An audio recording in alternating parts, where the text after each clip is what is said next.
Welcome children. Today's topic is features of OOPS. What is the features of OOPS? Actually OOPS having the four features. Main features are four features, that is encapsulation, abstraction, inheritance and polymorphism. These are the important four features OOPS having. These four features used to support the programming. So you should doing the program by using OOP. These four features will helpful to support while writing the programming. Okay, these four features are helpful to support while writing the programming. Okay, now let's start one by one, discuss one by one feature. First of all, we discuss about the encapsulation. What is encapsulation? What is the working of encapsulation? We will discuss. Okay, let's see the encapsulation. What is the encapsulation? Before encapsulation, you already know about the capsule, medicinal capsule, structure of capsule just like that, and some medicinal or some powder is inside this capsule. Okay, so it is covered the medicinal covered the powder or covered the medicine within a body. Okay, within a body in a single form. Okay, so it's a capsule. So same form, it is a medicinal capsule. Same form in encapsulation means you have to cover or you have to bind something in inside. Okay, means we have to bind data members and methods within a single unit is called encapsulation. Okay, suppose I am having a class student. Okay, I am having a class student data member should be name of a student, roll number of a student, or marks of a student. These are the suppose data members, and we also having the update marks. Okay, update marks of a student is a function, or grade. These are the function. So data members and member methods, data members and member methods binds together in a single unit is called encapsulation. So here class is an example of encapsulation.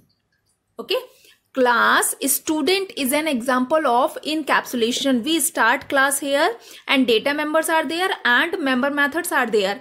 We close within curly braces, class curly braces. So class is a example of encapsulation. Okay, what is the encapsulation? Encapsulation is the bind the data and method together in a single unit. So it's known as encapsulation. Clear? Main advantage of encapsulations are security, enhancement and maintainability or modularity. These are the main advantages. First one is the security. Security means we can able to get security by using the encapsulation. Next is the enhancement. Enhancement means enhancement become very easy without affecting outside person. Without affecting outside person, we can able perform any type of changes internally. Okay, and next last one is the maintainability or modularity. So these are the main features of main advantages of encapsulation. But here is one disadvantage of encapsulation. What is this? The disadvantage means the bigger problem is this: performance is going to down. how to performance is going to down? The code length is very the length code is increased always. Why? Because all time validations are required. What do you mean by validation? Suppose I am taking an example of a bank. Okay, I am a customer of a bank. So suppose if I want to transaction some amount to another person, so validation is required. Validation means you are the customer of same bank, you have the ATM card of the bank, regular customer, but according to security you need your username. If you want to transaction some money to another one, so you need to your name, username, then password. After this you want OTP, then you write the validation number at the back side of the card, 16 or 18 numbers. Enter that number, then you are able to transact your amount to another person. Okay, so validation is required. You are the person of same bank, you are the you having the ATM card, but validation is required. Validation is required every time. So code of the programming is increased, so it's consuming the time. So this is the one of the main disadvantage of encapsulation. But according to this validation, you give the money to the correct person. So security is the best advantage of encapsulation. Okay. Next feature of OOP is abstraction. It is one of the most important feature of the OOPs. Abstraction means not complete. Okay, partially implement. Abstraction means not complete, partially implement. So what is the main definition of abstraction? Abstraction means hiding internal implementation. Hiding internal implementation and just highlight set of services. Just highlight set of services. So what we are offering, it's a definition of abstraction. Hiding the internal implementation, how we implement the data, how we implement the code. It's a internally hiding, and just to provide the just highlight the set of services what we are offering. Okay, so here I am taking an example of ATM machine. I'm taking an example of ATM machine like that. Here some buttons are there like withdraw, one more button. Suppose I want to withdraw 10,000 rupees from ATM. Okay, so if we click withdraw button, so we will get 10,000. So internally how this function implemented, which SQL is executing, where is database located. Okay, where is database located? These things when people never highlight. So these type of feature is nothing but abstraction. We only see the withdraw button, 10,000, but how these functions are worked, how these functions are implemented, we didn't know. Okay, so this type of feature is known as abstraction. Bank people through ATM GUI, it's a GUI, ATM GUI screen, they are going to highlight the set of services what they are offering, but internally how these services are implemented, at least one service also they never highlight. which code have been used to these buttons, these functions, they never highlight. So this is the example of abstraction and it is known as abstraction. Okay. Next OOP feature is inheritance. Inheritance, also known as is a relationship. Okay, is also known as is a relationship.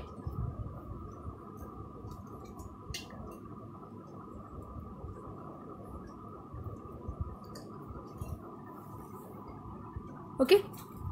Next, the main advantage of inheritance is the biggest advantage of the inheritance is the code reusability. Okay. Second is the code reusability.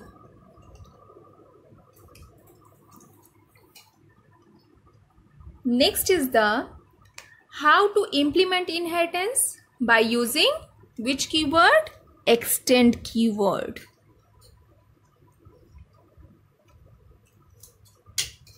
Extends keyword. Extend keywords we can implement inheritance. Okay, these three main points of inheritance. First, we also known as is a relationship. Second, its a main advantage is code reusability, and third, we can implement by using extends keyword. Okay, let's see an example. I am taking here class P, parent class. Okay, then public void m1 method is here. Public void m1 method. Okay, in this method sopln parent.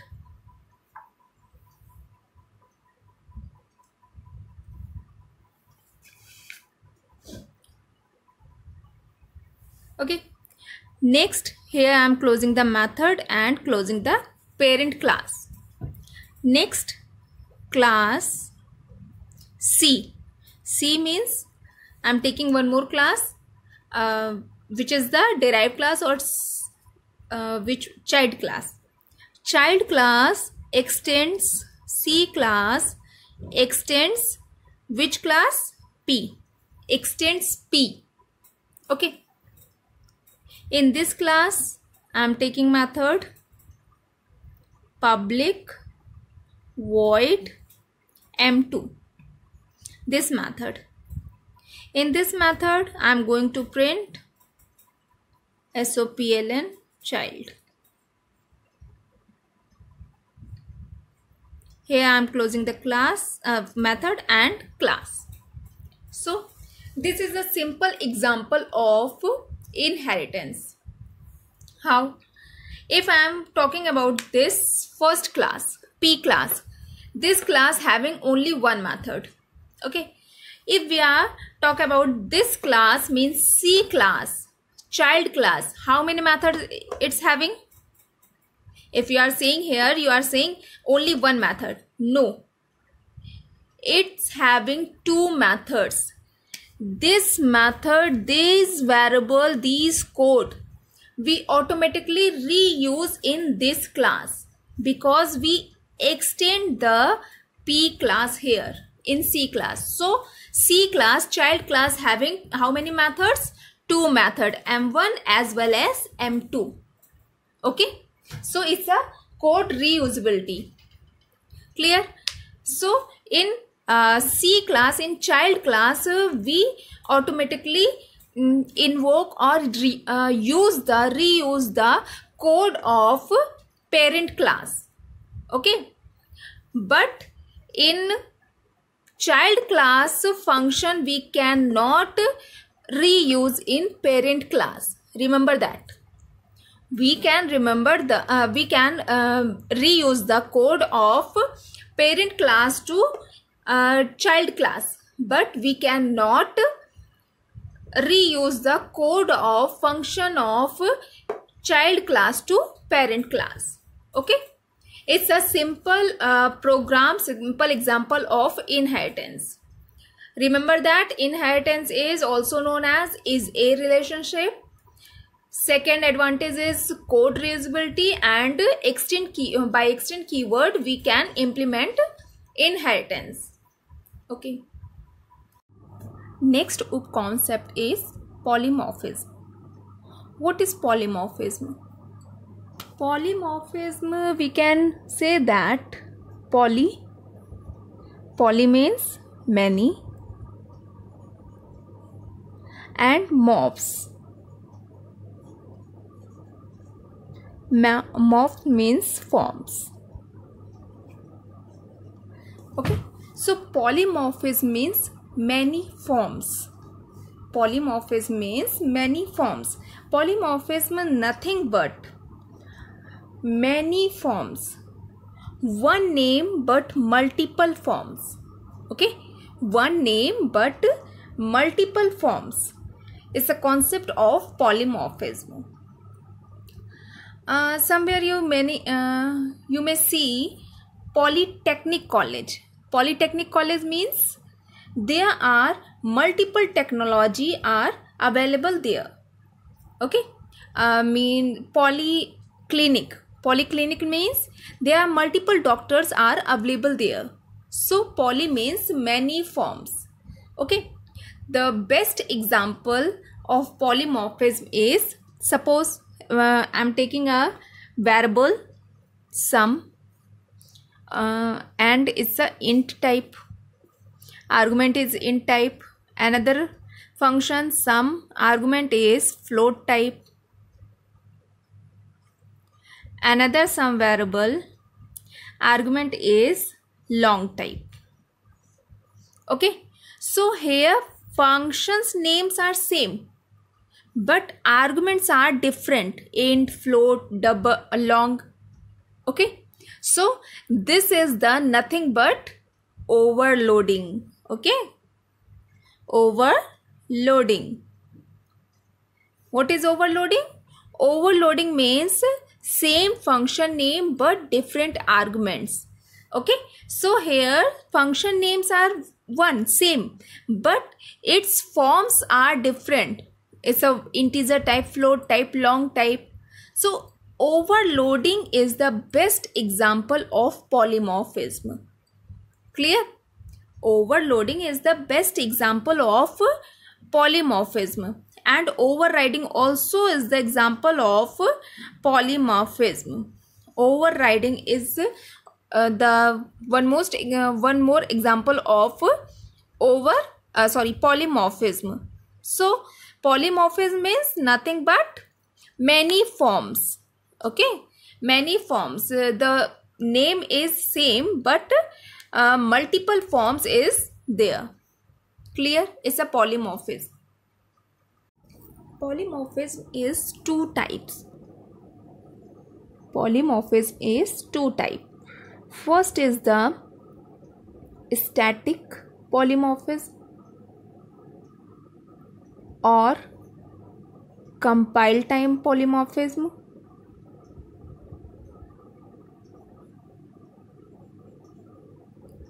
Or early binding.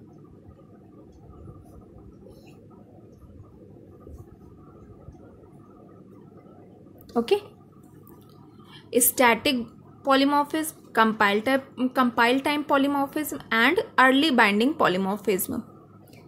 Second type is dynamic polymorphism or runtime polymorphism.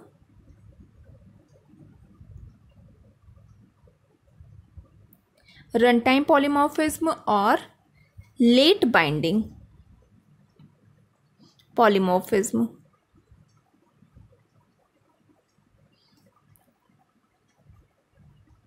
Late binding. Okay, the example of static binding is overloading, and method hiding.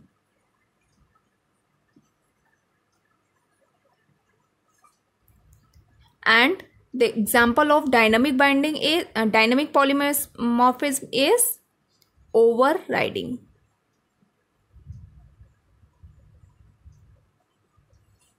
Okay, so it's a polymorphism types. Okay,